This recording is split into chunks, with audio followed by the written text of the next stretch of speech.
some of the cons. If you are a lender, this is potentially a very good time with a low interest rate environment.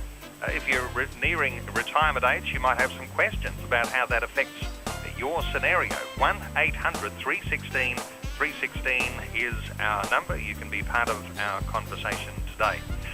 There's a lot of other areas to connect with here, Gavin Martin.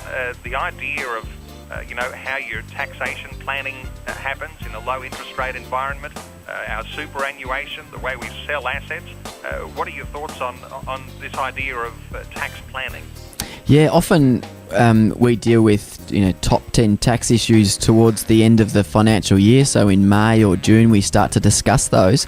But often it's actually better to do it earlier on in the year because there's more opportunity to put in place some good strategies. One of the most effective strategies that we implement on a regular basis for those people that are employed or running a business is to salary sacrifice to superannuation.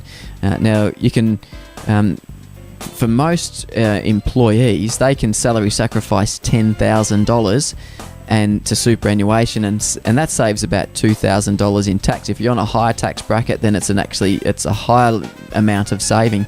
But the trick to it is that if you think, I've got a high tax rate this year, and it's around May or June, I want to salary sacrifice some money, you've only got one or two potential pay packets to actually do that, and you've got to do it you've got to plan it ahead of time. So if you're thinking of salary sacrificing into superannuation, you've got to really set it up now so that it does two things, and it means that you've got enough income before the end of the financial year to salary sacrifice, but also means that there's less of a hit, as in you're salary sacrificing smaller amounts over the next months rather than having to do a large amount at the end.